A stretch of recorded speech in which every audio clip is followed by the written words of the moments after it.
The rest of the nation is embracing traffic calming, especially around schools. And for those of you who have not been up in this area, I truly invite you to come up. There are 2 elementary schools, a large child development center, 3 places of worship, and 48 family homes, all within 1 mile. And I think safety should indeed be the #1 priority.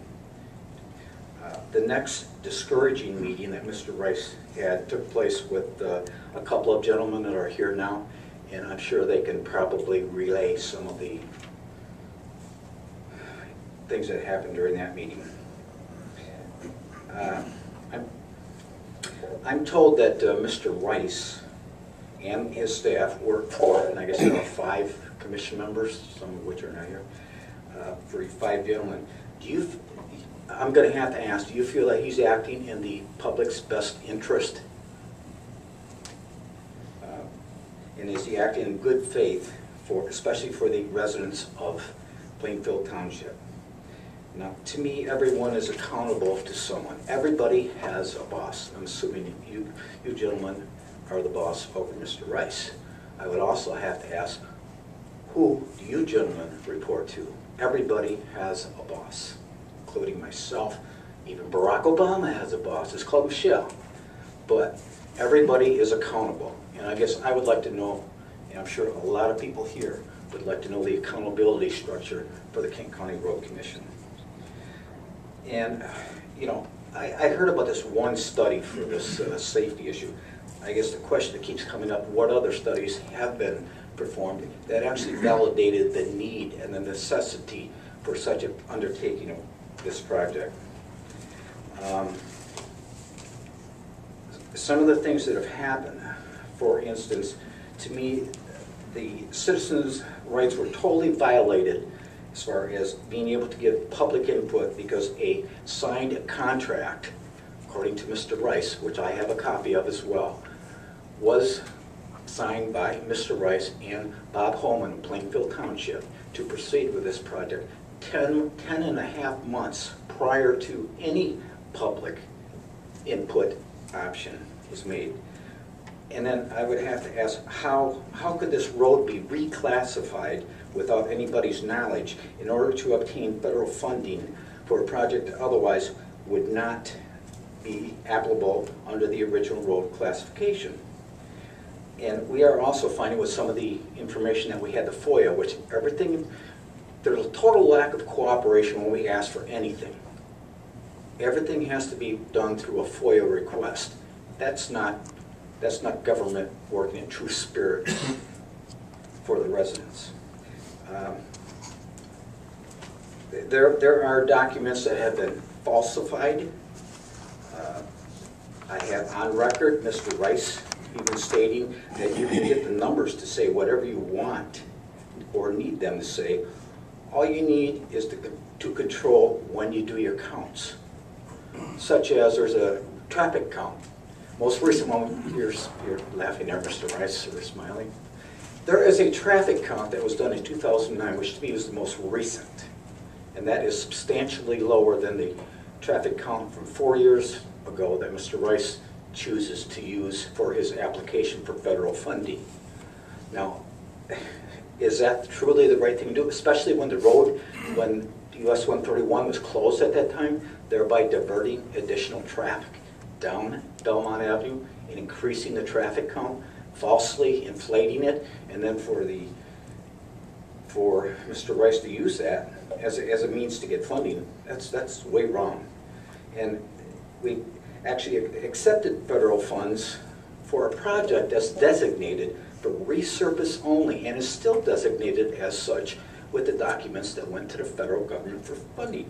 And this is on the Grand Valley Metro Council, of which Mr. Rice is a voting member, as is Mr. Bob Holman from Plainfield Township and George Meek.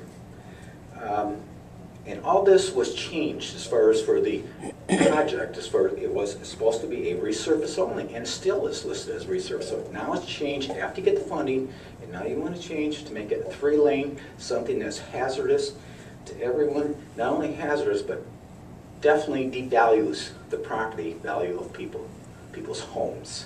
And I don't know if you understand what's really happening to these people. Some of these homes are within 10 feet.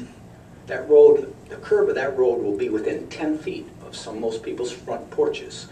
Now, how do you think someone's going to want to buy that home? Perhaps the Kent County should look at buying all the homes along that stretch.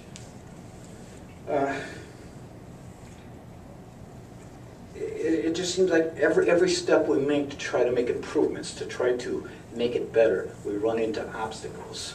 There's harassment from certain individuals within both this commission and employees.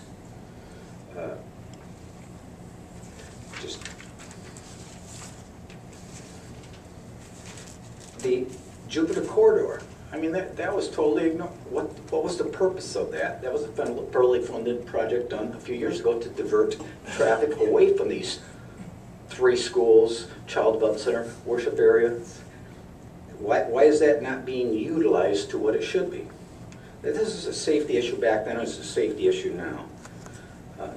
It seems like, and I keep hearing this, that the Road Commission has done everything, going over and above what is necessary to meet the law requirements for public input. I would say that you have stooped to the lowest level possible and totally ignored the spirit of the law. This is meant to help the people, it's not some kind of an ego trip that I'm right, you're wrong. It should not be that. It should be we working together to solve this in a means that is acceptable to all parties.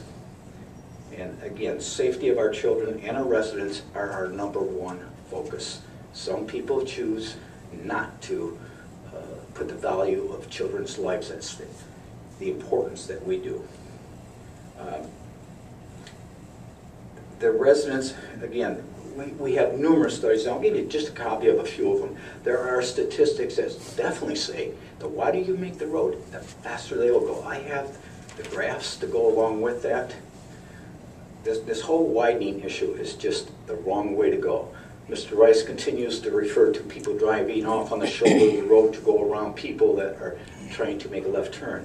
Well, what are we doing? Are we accommodating for violators, or are we being considerate of the residents that live there, including the children? To me, a man's home is his castle, and the road in front of his home is the doormat to his home. And to me, right now, it's not a path for governing bodies to destroy what these individuals have worked so hard to achieve. And most people, their homes are their #1 single most valuable asset they have. Right now, what you are proposing now is just going to take that away from so many people at a time when the economic stress is putting so much on so many people, it's making it all that much harder. So, again, I'm going to have to ask, it's time that this commission stood back and did what, I assume you took an oath of office when you're sworn in. Let's step back and look at that oath that you took. And it's time that, you live up to what you're sworn to do. I know there are oaths that engineers take. I would seriously question whether those are being followed by those of you that are engineers. So again, it's time to stand up and do the right thing. Thank you.